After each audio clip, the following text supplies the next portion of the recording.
Hi, I'm Jacob with the Preppers Bunker Outdoors, and this is the beginning of Project Grom, where I take my little Honda Grom and make it a more effective prepping and really everyday use vehicle. Got a little list here, and the reason that I've got this list on cardboard is that's what all the cool people do, especially like, Roadkill and all those guys. There are going to be a couple differences between my channel and Project Grom and what you see on Roadkill. One, this is going to be less cool. Two, it's going to be slower because I don't have the time or the money or the talent that they have. And three, it's not going to be as crazy.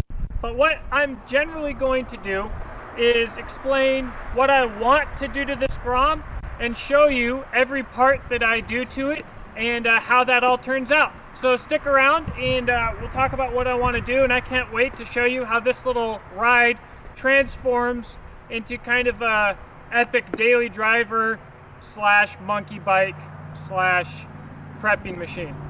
Stick around.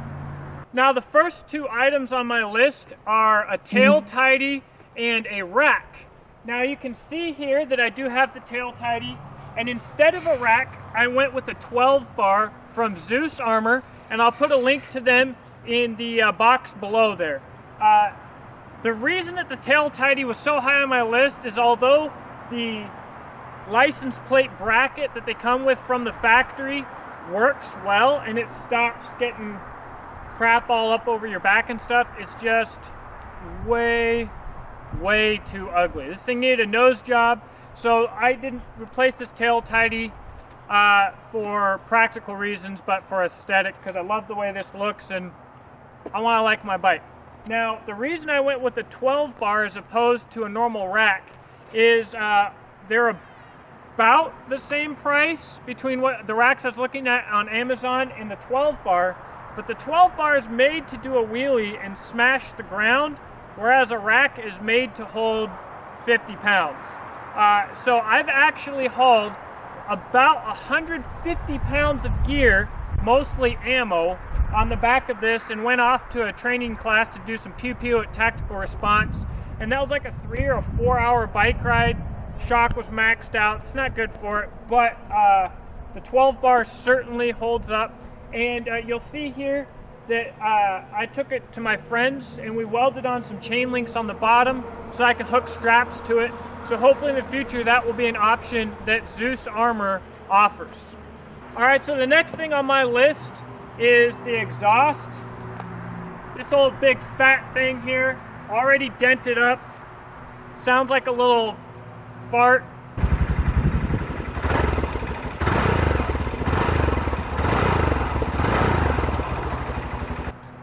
Terrible. It weighs like 30 pounds. I don't know how much it weighs, but it's big and ugly. I want to get rid of it. Now, for a prepping vehicle, it actually would be excellent because this thing is silent. I go over to friends' houses and stuff, and they don't even know I'm pulling up in the driveway, and there could be a lot of advantages to that. But I want my bike to sound cool. Again, it's aesthetic. Now, one problem that I see with a lot of aftermarket exhausts is they'll have large primaries, and also with underslung exhausts, not only do you have a large diameter primary, but you also have a very short one, which is terrible for exhaust scavenging and for exhaust velocity. You don't need back pressure for power or for torque. People need to stop saying that. What you need is exhaust velocity, and back pressure is a cheap way to achieve exhaust velocity. Think of a super soaker. Alright, so I'm going to let that go. What I ended up going with is a Zoom exhaust. I'm going to talk more about it when I get it, but it's a low slung exhaust, which I like. It's lighter weight, but it has an actual loop in the exhaust on the bottom. That's what hopefully going to give me more primary length, be better for exhaust scavenging. These little bikes, believe it or not, do lose power and torque from having too large of an exhaust because they have no scavenging and they lose their exhaust velocity. And what people don't understand is, although there's nothing to give it back pressure, if your primaries are too large and too short to flow a lot of air and you're not actually flowing that much air, that causes back pressure. That's why you're losing power. All right, so people don't get that. Anyways, I'm gonna send you links to the dude that I bought it from when I get it in, because we're gonna go do a whole video on that. Next thing on the list is tires. If there's one thing that I can say about this Grom, is that Honda made it tough, and Honda has always made this chassis tough. Essentially what the Honda Grom is it's about like a little Z50 dirt bike that's bored out with fuel injection and blinkers.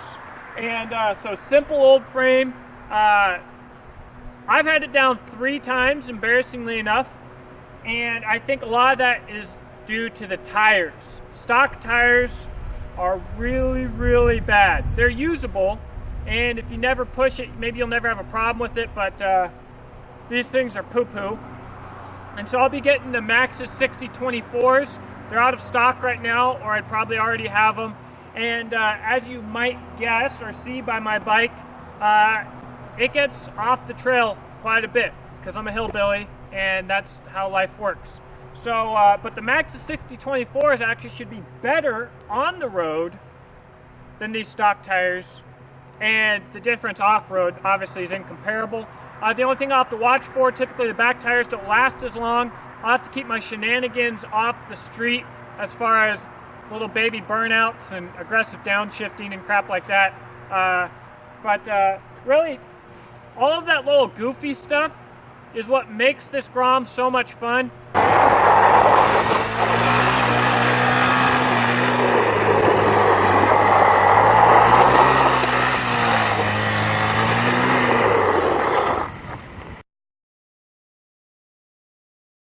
I can go out there and be a complete goof. I don't care about being compared to anybody else's bike. I don't care about what anybody says about me. I'm getting 80 miles to the gallon. I have a smile on my face. It was cheap. You can't beat that. I mean, at the end of the day, it's that child on the inside. You grew up when you're 8 years old, smiling on a little dirt bike, and somewhere down the road, people get really serious and they lose touch with that. And the Grom brings that back for me. I've had this bike down 3 times. Honda, like I said, made it tough. You can barely tell. I'm really impressed, I gotta say. But I do want to keep this bike nicer. I think that once I have the tires on it, I won't have any more issues.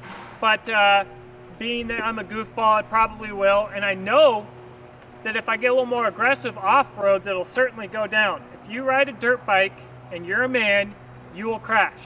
So I want to get a cage on it, and I want to keep everything as nice as I can. This bike will never be a show bike, but if I can protect what I can and not break whatever I can not break, that'll be for the best, obviously. And the last thing on my list, guys, is intake and Plastidip. All right, so the exhaust is going to help me exhale, and I'm going to need a little bit more help inhaling. I'm not sure what intake I'm going to go with yet. There's the Chimera, there's the Dro. I'm not sure which direction I'll go. I think they're all about $100-ish. Doesn't really matter as long as I've got a water sock or a waterproof filter. Which direction I go, as long as it breathes a little bit easier, that's a win. I don't care how loud it is. I don't understand how people can complain about noise on a bike or in a car. But maybe that's because I've never had a radio and I've always had loud vehicles. Who knows? And the Plastidip, I want something that I can touch up easily. If I were ever to sell the bike, which will never be worth it to do, so I won't, I could peel the Plastidip off. But we're going to go coyote tan on this old girl. The benefits to that, it's going to look really cool. And if I wanted to hide the bike, it might help. The detriments, when it comes to prepping, I don't want to stand out, and having a camouflage vehicle or bike certainly makes you stand out. Not a good thing, but again, you know, if I need to talk to you about how a little fuel-efficient scooter that's reliable could be useful for prepping, then you're probably not a prepper, all right? I'm not worried about ECM and all that crap, and if you do some research on it, you probably won't be either. But basically, I get 80 miles to the gallon on this bike. I should get more like 100 to 110, but I get about 80. It lasts. I expect this thing to go to 30,000 plus miles. I ride it all the time, and that's what I really needed. Is this bike is helping me prep today by being an everyday driver for me and running all those little grocery miles that I don't need to run in the Cummins, because the more miles I put on the Cummins doing stupid crap that I don't have to be driving it on, the more miles that are on every single expensive component on that, which could be on cheap components on this, and I'm saving money on fuel. So I hope you enjoyed this video. Stick with me for the series, guys, because it's going to be really exciting bolting crap onto this bike. I think we're going to have a great time. I'm going to set up a little track on my property. I'm going to get some people over here. We'll probably have little races. Pretty soon I'm also going to have a Honda Z50, which, like I said, this bike is basically based off of. And that's going to be awesome. We'll be riding both of them. I bought it from a younger brother. I'll be getting that here in about May of 17. So, can't wait. Stick around. I hope you guys enjoy this series. And let me know what you think. If you've got links to really cool stuff, go ahead and send them to me. If you've got questions, go ahead and ask them. Hopefully this series is going to be light-hearted. This is not meant to be super serious. I'm not going to compare this Grom to every other option on the planet. I don't care enough to do that, and it just pisses everybody off.